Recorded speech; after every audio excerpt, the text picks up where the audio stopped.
All is good. All is good. We are actually live. Umoya Okay. Ulight, Umoya Right. Welcome to another episode of Black Wednesdays, guys. Thank you so much for joining us. Whether you're watching on YouTube, Facebook, or Twitter, we welcome you. And please make sure that you comment and you ask questions if you need to. I hope you guys have already subscribed to Moya. We don't do this for ourselves, we do this for you. So, on Wednesdays, we go into our South African politics and the history. And Bra Steve has been taking us on a history lesson since the Sharpeville Day lecture. You can watch catch up on those episodes in the live section of Moya on YouTube. We've got the other previous section. So tonight, Ntate Steve, we said we're gonna get into Ntate Credo Mutwa. And I don't know, Ganje, what year will we in now? Uh, in actual fact, we are in the 80s.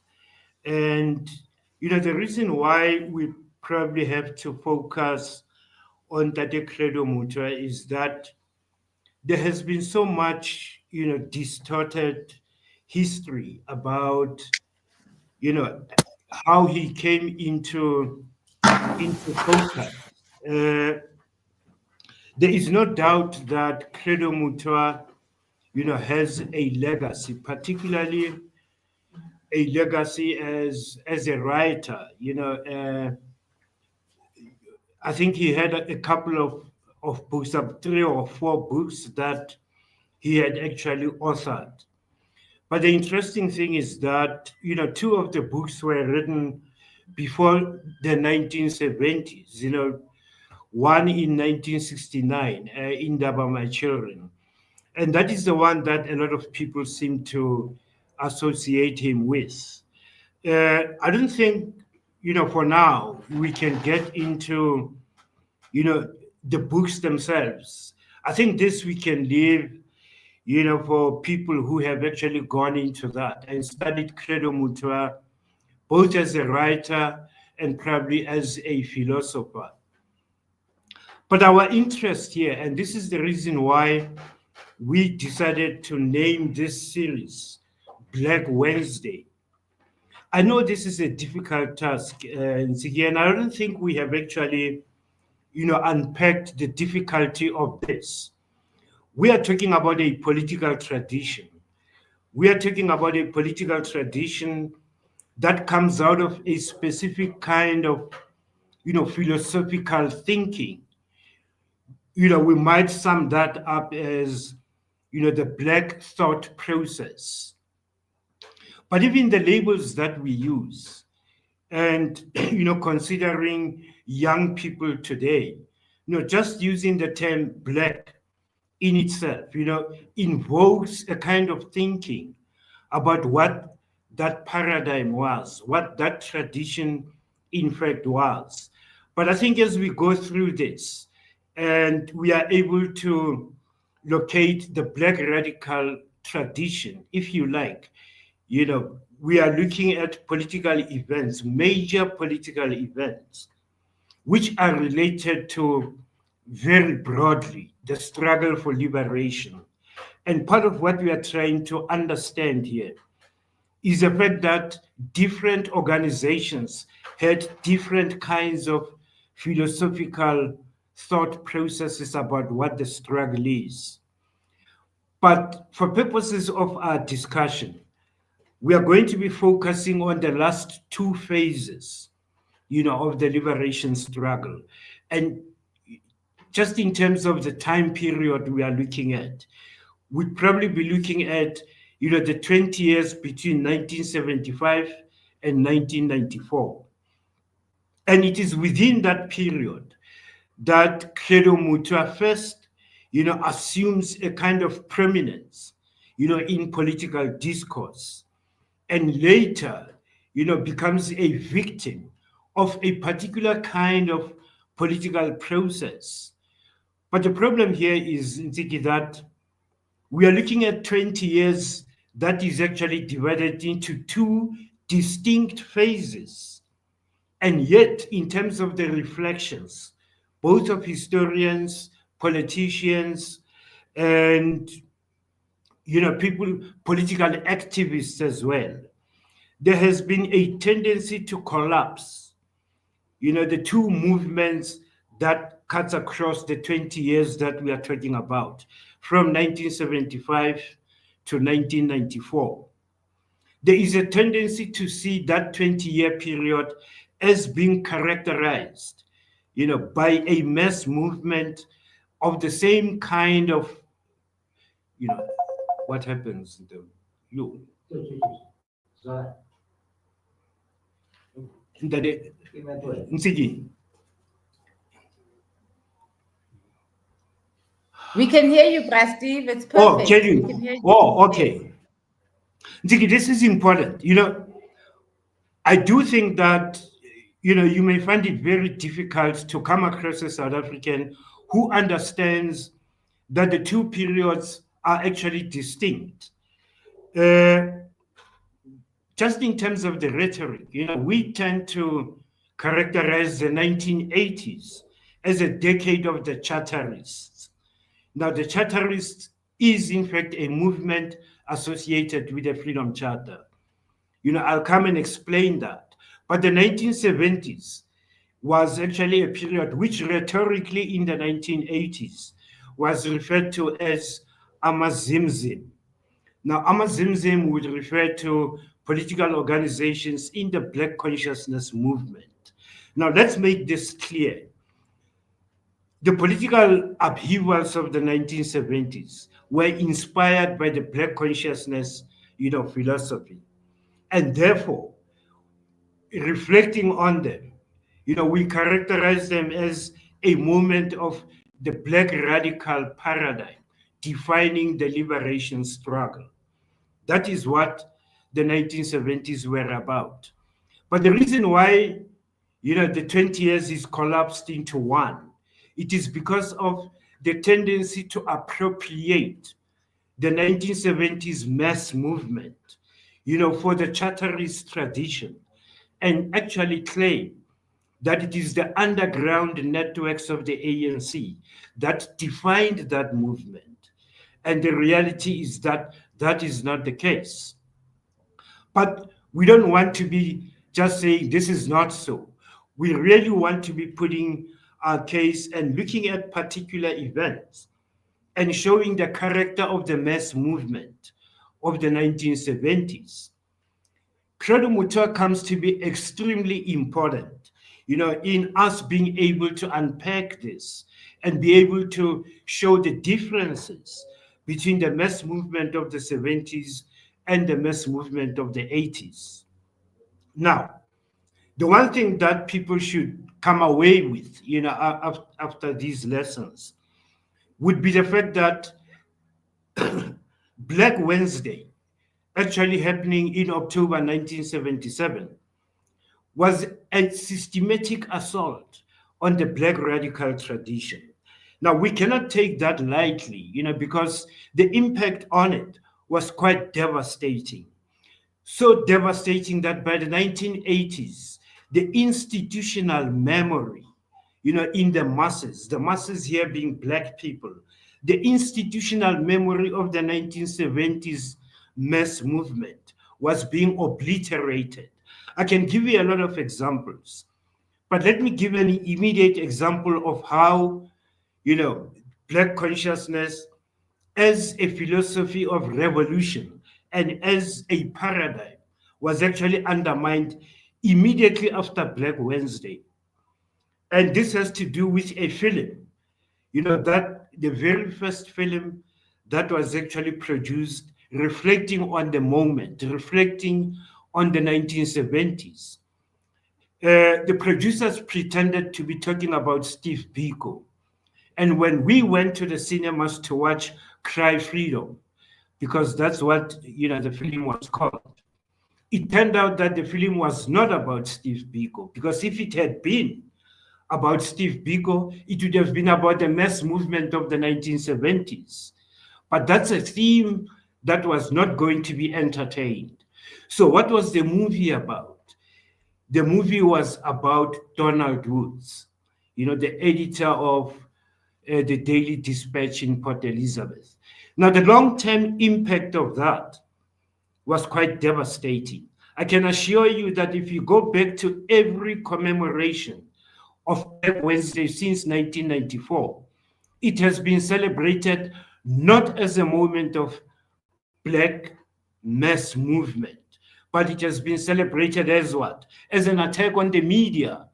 And the attack on the media is an attack on Donald Woods. So for 30 years, South Africa has been commemorating Black Wednesday not as a systematic assault on the Black radical tradition, but as an assault on the media. It is as if the moment itself from 1968, when SASO was created, right down to 1977, when it was banned, with all 18 organizations affiliated to the Black consciousness movement. It is as if whatever they did in that 10-year period was insignificant. What was there to talk about was what the media was doing. But the media was reporting precisely on that mass movement, and yet nothing was actually said about it. That's the first example of how a systematic assault on that Black radical tradition actually happened.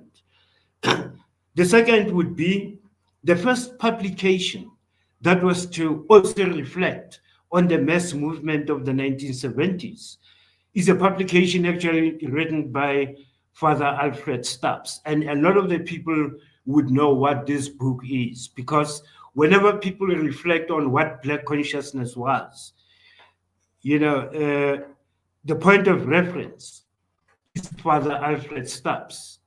And the book is I Write What I Like. Now, I Write What I Like has actually become, a kind of a biblical text of what Black consciousness was about. It may well be, because all that Father Stubbs does, is to present Biko's thoughts, Biko's writings, Biko's speeches. And one can say, in that regard, he cannot be incriminated for anything. But what was needed at the time was to reflect on Black consciousness as a philosophy of liberation and start reflecting on it, maybe in ways that it could then be isolated and be taught as a theme, particularly in universities and probably later in the high schools. But this actually did not happen because, there is a systematic assault on the Black radical tradition, even as we go into the 1980s. Yet another example that I often give to demonstrate just how the Black radical tradition has actually been undermined throughout is something that will actually surprise a lot of people. It has to do with what historically is referred to as the Goch Street shooting. But what was the Goch Street shooting in popular consciousness? It is the shooting that involved Solomon Mahlangu as well. The interesting thing is that there were three people involved here. It was Maki Mahlangu and Solomon Mahlangu, and the third was Monty Motloung. Now, the whole Goch Street shooting, it was a kind of a spontaneous kind of thing where people had to be creative in a situation where they could be arrested. But clearly, a certain kind of education was going on in the minds of the three MK cadres who were caught up in Johannesburg CBD, if you like. Maki Mahlangu escaped. And I followed Maki Mahlangu's story as to what happened, but that's a discussion for another day.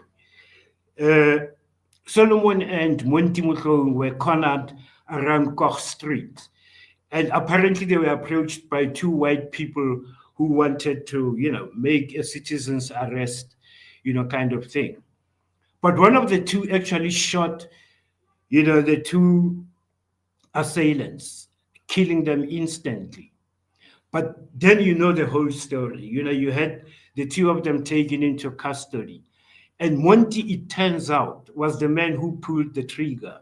Monty is the one who actually, executed the two civilians, white civilians. Now, Monty was beaten during interrogation to a pulp, and he couldn't stand for trial, and he was actually certified, insane, and therefore he couldn't stand for trial. And Solomon alone stood for trial. Here is the reality here. Part of what we are looking at here is two MK cadres, reacting differently to a spontaneous, kind of provocation. Monty's immediate reaction, was to shoot and shoot two white civilians. And we don't know about this. The entire attention about the Goch Street shooting has been on Solomon Mahlangu. And there's a reason for that. There's a reason for writing Monty Motloung out of history. Because if we retain him in our historical narrative, we are going to have to account for the presence of a black radical reaction in a situation where Monty is supposed to have been deschooled completely, of the black radical impulses. And this is supposed to have happened in MK camps, in Mozambique and Tanzania, where you are being deschooled completely, of your black radical thinking. And you have to, start learning new things about what the liberation struggle is about. But quite clearly, Monty, caught up in a situation like that, reacted the way a black radical would, and he did what then he did. But the issue here was that if someone was not, responsible for the death of the two civilians, how is it that he gets the maximum sentence? They had to find a justification for this. The apartheid state had to explain why this was done. And the explanation here was that, well, the principle of common purpose was actually used here. And if you remember, after 1994, Deputy Chief Justice Dikgang Moseneke was actually given the task of reviewing that particular principle, the principle of common purpose. Now, it has a history. That is a principle that was used in British legal system to deal with the Irish Republican Army.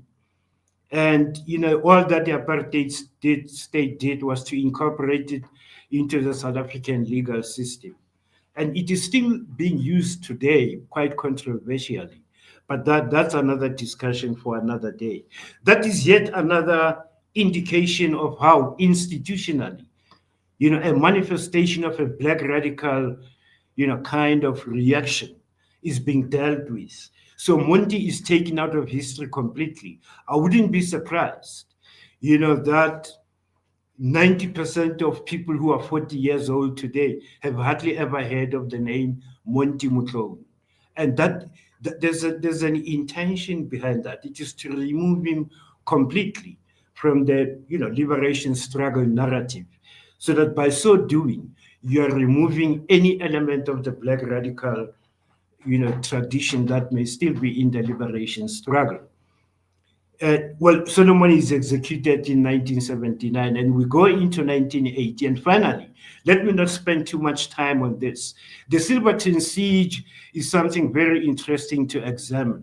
It took about 6 hours. At the end of 6 hours, two white civilians, women at that, were one was actually dead on the scene. The other died in hospital. Now, that in itself should have been a subject for discussion. This is a violence, directed at white civilians. And the ANC was at pains to try and explain that it wasn't responsible, for that sort of act. It is important to understand this, because the 1980s is a decade of a mass movement of black on black violence. And we need to explain that. But all these examples that I'm giving going into 1980 will enable us to see the distinction between the character of the mass movement of the 1970s and the character of the mass movement of the 1980s.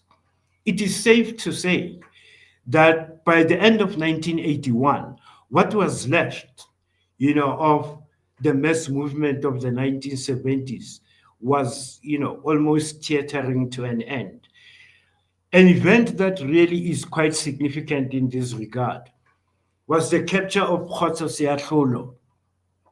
Uh, Kgotso Seatlholo came back with the purpose here was to come and organize students, because Kgotso and the other student leaders in exile had always been critical of both the ANC and the PAC, saying, how could you expect to know what's happening inside the country when you haven't been in touch with any of the structures for 15 years? So what they said was that we are avoiding that situation of being completely detached, from what's happening inside the country. I don't think people appreciate the steps that Kgotso actually took. In 1979, SEIKO was established in Lusaka. It was established as a youth movement, that would have been independent of the ANC and the PAC. But to show the seriousness, within 2 years, Kgotso was back inside South Africa. And the purpose here was to try and organize students so that, but when the mass movement of the 1980s erupted, had Kgotso succeeded in this endeavor, to some extent, you still have had the continuation of the mass movement of the 70s into the 1980s. But unfortunately, and this is something that often befalls, black radical, activists and political movements. Kgotso was captured within 3 days after arriving back inside the country. And he was taken on trial. And in 1982, he was sentenced for 14 years.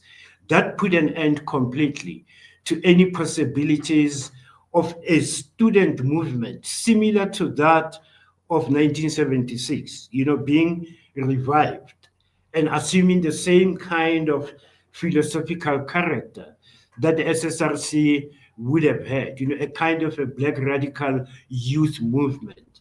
That signaled the beginning of the end, of that kind of an endeavor. But 2 years earlier, in 1979, Billy Maseka suggests that here in Soweto they did establish COSAS, and this was in 1979.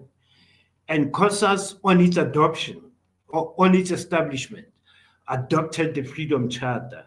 And it is at that point that, the Charterist kind of movement, an internal movement loyal to and affiliated to the ANC, was actually established inside the country. You may find that there are other students in Port Elizabeth who would claim that they were the first to establish COSAS, but the idea here is that in 1979 that happened, and both actually adopted the Freedom Charter. And it is for that reason that they emerged into the 1980s as the Charterists of the decade. Let's go quickly past, because we are now getting to an explanation of where Credo fits into this. One of your, one of the viewers last week suggested that Advocate Ike Khumalo has asserted that in 1976, students were using violence to force, workers to stay away from work. Now, it is unfortunate that, this has been the perception. But there was only one stay away that we called on the 4th of August, and it was going to extend until the 6th. I know I'm repeating this, but I have to. The total, outcome of that stay away is that 85 to 90% of working population stayed away from work. The issue that we prided ourselves with throughout until December was that we achieved that without having to force working people not to go to work. Now, we have to account for that 15%, and we know, who went to work and how that actually happened. Because by Tuesday the 3rd, people knew that there was a stay away. And there are those who had relatives, who worked in the in the suburbs who could, lodge in for at least a night. And they did so on Tuesday night so that they could be able to get to work on Wednesday. It wasn't quite a large number, but there are people who did that. We can add to that the hostel inmates, who would be using trains that ran along railway stations. And every hostel is situated next to the railway station. I need to explain why the hostel inmates were not drawn into this. The unfortunate part is that the stay away was planned on a Monday, the 2nd of August, and there was no intervening weekend between when it was planned and when it was carried out. So there was no opportunity to get to the hostels and talk to the inmates about it. But the stay away happened, and therefore hostel inmates can be excused for not having participated. But what happened after the 4th of August? It is in fact the police who mobilized hostel inmates against the residents. That led to an attack from Mzimhlope Hostel into Mzimhlope, where 5 siblings of the same family were murdered. We had to manage this. We had to manage this, as students at the time, and be able to, deflect, a kind of an explosive situation that was about to happen. Quite clearly, it was the police who actually did this. And we're able to, using the media, and at the time, journalists like Dumandlovu, Willie Bukaba were people that we could talk to. And, we're able to use the word to spread our own kind of propaganda, if it was propaganda, that in fact it was the police and that there was no need to start attacking the inmates. In actual fact, we started some peace initiatives, with hostile inmates. And in no time, this whole thing dissipated. The unfortunate part is that Buthelezi visited Soweto, I think it was around September or October 76. And, he had his people at Jabulani Amphitheater. In the 80s, he was later to claim that skirmish, of 1976 August was actually, resolved by him, and we let him take the credit. But, we know how we dealt with it. So that all I'm trying to demonstrate here is that there is one thing that was guiding the mass movement of the 1970s. At the center of it was the need for Black solidarity. And we were not prepared to sacrifice anything, towards the attainment of Black solidarity. It was that much important to us. Finally, let me just point out that there were policemen, in the townships. We knew them, we knew where they stayed. We knew they participated in the violence, against the communities in Soweto. Worse still, Soweto at the time lost even some of the most prominent people. When Iwa Nene died, he died on the 9th of August, barely a week after the 4th, when Soweto was in total turmoil. This was a soccer thing. He was killed because he was going to recruit teenage Lala to Kaizer Chiefs. But we had to have a discourse around it. And at the time, we were smart enough to say, this is a system thing. All of this is happening. The young man is unemployed. The young man is this and that because he's a victim of the system.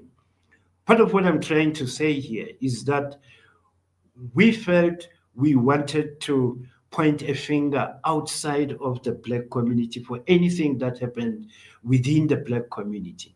I'm trying to demonstrate here, our determination to have Black solidarity reigning supreme. Now, where does Credo come into this? It happens in September.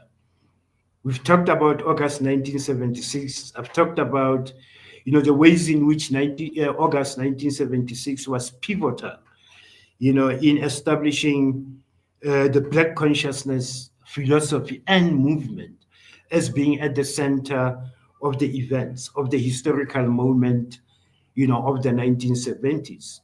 The Silly Commission came, and, Credo Mutwa, was one of the people who made an appearance at the Silly Commission. And let me now get to what the distortions are about what happened to Credo.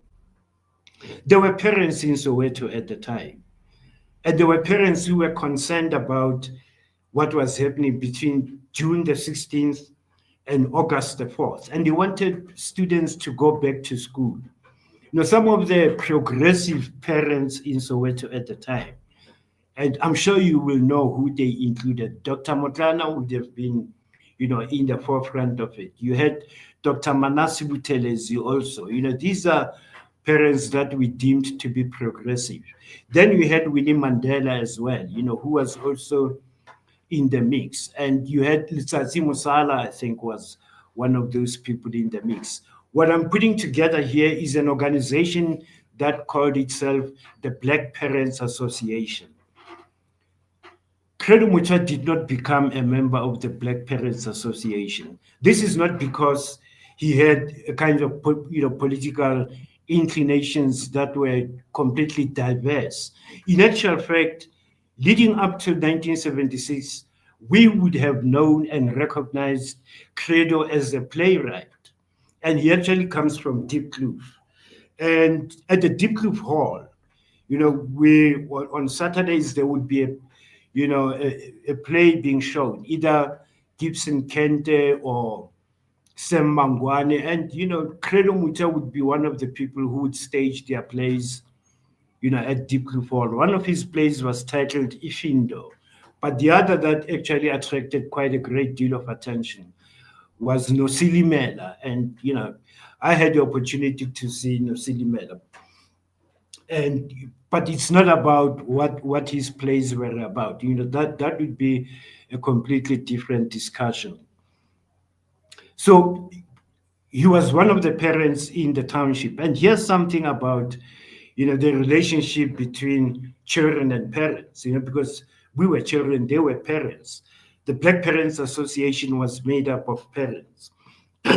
Now, between the 16th of June and the 4th of August, the BPA was attempting to say to students, go back to class, and we will, on your behalf, deal with this matter. And we felt, it doesn't make sense. And let me quickly say why it didn't make sense. The first thing is that even as they were saying it, police were raiding homes in, pre-dawn raids, arresting students. They were shooting people in the streets, and that wasn't actually stopping. And we felt, this is not going to work. We are not going to go back to school unless we do so on our terms.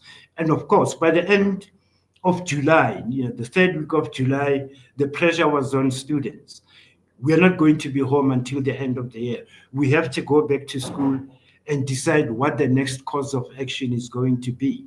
That's the reason why we went back towards, during the third week of July into the last week of July of 1976.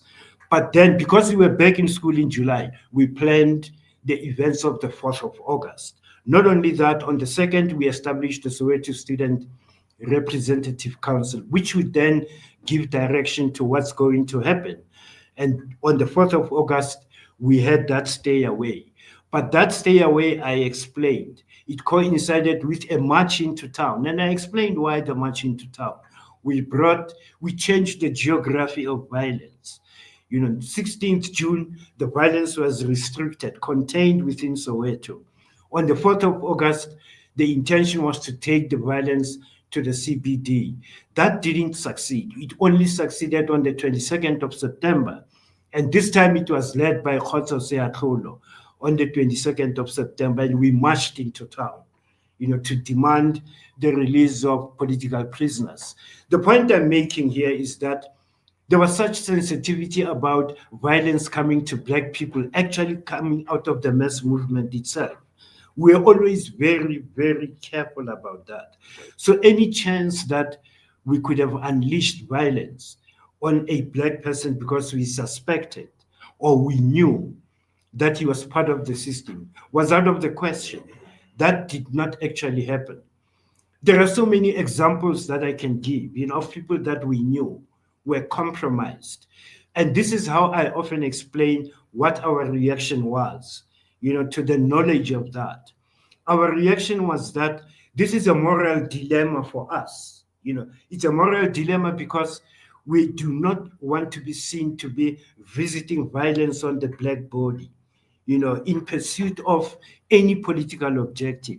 And hence, I actually concluded that we had a sense that no political objective is worth pursuing if its realization was contingent or dependent upon the visitation of violence on the black body.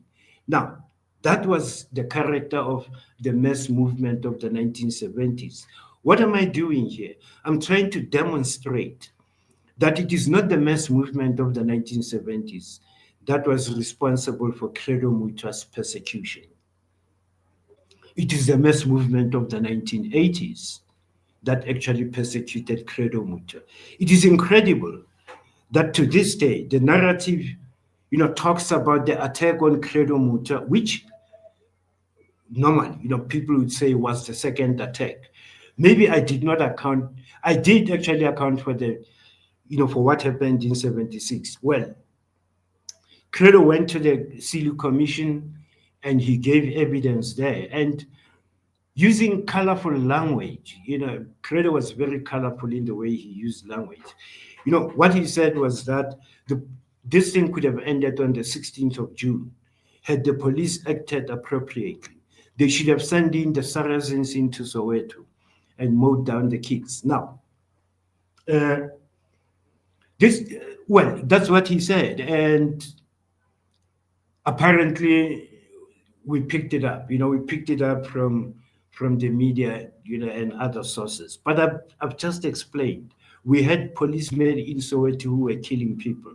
In Rockville, we had a policeman called Kubi, and he was known to have, using live ammunition, have killed people during the unrest. Here in Diepkloof, we have another example, of someone that we knew, and we knew that he did this in Mamelodi because he was shown on the front page of the Sunday Times. But the point here is that knowing these people and knowing what they had done for the mass movement of the 1970s, they presented a moral dilemma. The impulse was not to attack them, which is why part of the Black consciousness philosophy was to conscientize. So what happens here is that Black consciousness takes responsibility for people who need to be conscientized and understand that we are working against a white supremacist system. So the fault does not lie with the person. It is the weakness of the movement not to get them, understanding what the movement was about. The issue here is that throughout that period, I don't have any recollection of the mob attacking someone because he was deemed to be working with the system. It actually happens perhaps towards the end. I was at Steve Biko's funeral in Ginsberg, and sometime during the service, someone was fingered as a police informer. And, the mob did actually attack the man, but, he fled to the stage and he was rescued. And that was the end of it. The issue here is that black on black violence was not in any way the phenomenon of the 1980s. So that's the one big difference between the mass movement of the 1970s and the mass movement of the 1980s. And between 1980 and 1982, very little happens in terms of, organization of communities, except in Port Elizabeth, starting from 1979, with the Port Elizabeth Black Civic Organization. And I said the name Black also suggests that it was an attempt at a continuation of the mass movement of the 70s. But PEPCO too, was never given an opportunity to last for long. But it also tied up its struggles with worker struggles in youth and age. And that's when the paradigm shift begins to happen. By paradigm shift, I mean that's when the movement away from a black radical paradigm as an instrument of mass mobilization begins to wane. And you have the Freedom Charter adopted by COSAS in 1979 coming up to the fore. Then 1981 mainly, you get a lot of work stoppages, starting from Cape Town. And this is where, again, the mass movement begins to pick up, throughout 1981 into 1982. But what part of what you are seeing is the focus narrowing, to the trade unions and worker issues. And 1982, again, brings about a major event, but this event is also associated with the labor movement. And this event is, in fact, the death of Neil Aggett. Now, here is the issue. Neil Aggett was a trade unionist. He was a medical doctor, but he was also a trade unionist. And he organized workers into a union called African Food and Allied Workers Union. And this was in the food and beverage industry. He was detained. And after some time, he died in detention. He was killed in detention in 1982. I still insist that, well, he may have caused a lot of disruptions in the labor, environment. But I still fail to understand how much of a threat to state security he was, to the extent that he had to be murdered. Today, it may not be quite apparent to anyone, but if you lived in 1982 and you understood what the political climate was like, that appeared to be quite a needless, kind of creating a martyr needlessly, but it succeeded. And this is the reality that Black people have to come to terms with. There was the need at this stage to create a white martyr, to intervene in the kinds of political discourses that were taking place at the time. This was at the time when, Azapo was actually faced with serious challenges. People were coming out of Robben Island after they had spent some time. And, they were coming out of there with this new kind of understanding of the liberation struggle, having been influenced on Robben Island to also undergo a paradigm shift, away from Black consciousness to the Charterist tradition. Musiwa Lekota is one of these people, and when he came back, still in Azapo, but he felt that Azapo has, to change its character. This is 1982, and it is in this time that the apartheid state murders Neil Aggett. The debates going on in the streets, in classrooms, well, not so much in classrooms, but where people talk politics, and there weren't many places where that was happening in 1982. But if there was a political discussion anyway, the issue here was white participation in Black politics. Is it desirable? And, the Black radicals were saying no. But those that adopted the Freedom Charter were moving in that direction. And this was played out in the Azapo Conference, the Ninth General Congress of 1982. And again, the question of white participation came to the fore, and it split Azapo into two. But let's go back to Neil Aggett's funeral. When Neil Aggett was buried, workers went to the funeral from across Gauteng, the PWV area. They came from Katlehong, they came from Kwatema in Springs, from Mohlakeng, from the Vaal. I mean, it was quite a spectacle. And at the end of the funeral, there was that unrest, a mini unrest that happened in Johannesburg. And they came back to Soweto at Baragwanath taxi rank. And as they were dispersing, students from Bupa Sinatra High School decided that, by the way, Credo and the new word had entered the political discourse, umdlwembe. And that's the language of the 80s. Now, you deal with umdlwembe. I think I've tried to explain here that from 1976 June right down to Black October, there was never a moment when we had to resort to violence against Black people for any kind of political indiscretion. But in 1982, it happens. And I dare say that was the beginning of the Black on Black violence. And it happens in 1982 when people were returning from Neil Aggett's funeral. the straddlers of those people decided that they are going to,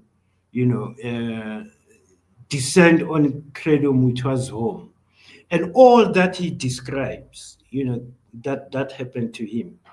It happened to him in 1982, not in 1976. But if you go to all the social media postings and everywhere else, including the Felicia Mabuza Subtle show, where Credo Mutwa spoke about that, the impression created is it is the class of 76 that persecuted Credo Mutwa in the ways that he described. But that actually happened in 1982. Quite clearly, it is in 1982 that Credo then had to leave South Africa completely, and he went to Bophuthatswana. In 1976, Bophuthatswana was still a self-governing territory. It wasn't independent. It gets independence in 1977. So by 1982, Credo is running away from South Africa to independent Bophuthatswana. That would have actually made sense in certain circles. But that's important, because over the years, the class of 76 has been saddled with the accusation that they were responsible for persecution of Credo Mutwa. It is not true. Let me conclude that part about Credo. That in actual fact, at any time between 78 and 82, when tourists came to Soweto, Credo Mutwa was at the center, and his village, was the attraction. It was the main attraction. Remember, at the time, tourists wanted to talk about June 16. But in 1982, who could have talked about June 16 in Soweto at the time? Credo was the most informed person about what June 16 was about. So it is important to understand that. And this is a response to one of the comments that came in, after last week's presentation, that Advocate Ike Khumalo had said, we use the violence. And I'm saying that may be true if you collapse the 1970s movement, and the 1980s movement into one. But I've tried to show the distinction between the two. So going into 1983, after the split, at a conference that was held in Hammanskraal at St. Peter's Seminary in Hammanskraal. Sorry, my elder, can I ask a question? Yes. I don't know if we want to save this part for next week because we've only got about 4 minutes left. Or do you have? I know it goes so quickly. I know. Okay. Yes. Yeah. But yes, we can leave it for next week. Yeah. Okay. Let me just conclude and say. Rapid. Yeah. At the end of that Azapo conference in 1983, the same people who orchestrated the split inside Azapo were the people who were behind the formation of the UDF in Mitchell's Plain in Cape Town in April 1983. And in fact, it is them who then adopted the Freedom Charter, as the blueprint for a liberation struggle. So the conclusion here is that there's a reason why we are saying this series is Black Wednesday. We are trying to sensitize particularly young people who simply do not have any sense about the history of the Black radical tradition in the liberation struggle. And the fact that they don't is precisely because the Black radical tradition had undergone a systematic assault, not only from the apartheid state, which is understandable, but also from what we regard as another, tradition of radicalism, which is the white left. The white left that is actually sponsored, by white political activists of the Marxist-Leninist, kind of tradition. Yes. Okay. Thank you so much. I Yeah. know for you it's a little bit, but for us it's a lot. And today, thank you for teaching us about Ntate Credo Mutwa and actually how things played out. Thank you for letting us know about the Goch Street shooting and how Solomon Mahlangu was actually hanged, because we didn't know that. Even giving us the difference between the 70s movement and the 80s movement. And what we're seeing is that there's a back and forth between the radical and the charterists that keeps playing out throughout history, which is so interesting. Yeah, okay. Yeah. So Reto Bona happen next week Wednesday, 7 o'clock. Yes, and maybe next week, Wednesday, we are now at the point at which PW finishes his third term and the UDF is formed. And that becomes, the stage, for the kind of black on black violence that's going to unfold. And I do think that I have to say this at the center of next week's discussion, is yet another figure that has been taken out of the historical, narrative of South Africa, precisely because it is also a reflection on the black radical tradition. And that figure is none other than Maki Sikhosane. I want us to have a discussion about Maki Sikhosane because she was the first victim of the necklace. Now, that actually goes to show how far down the line South African politics had gone, in isolating and obliterating the black radical tradition. Not only is Maki Sikhosane black, but she's female too. And the concern here is that whenever feminism in the 1990s and 2000 had been talking about, the black woman, I have always wondered whether there is any sense at all as to how the execution of Maki Sikhosane was validated by the political organizations that were mainstream political organizations at the time. And this is a discussion that South Africa should have, because, well, ultimately it turned out she wasn't even a sellout, for something that she was actually necklaced for. So any endorsement of the necklace today, has to be looked back at with revulsion, I think. Okay, so next week it's Maki Sikhosane and PW Botha. Yes. What a combination. Interesting times. We really appreciate these lectures.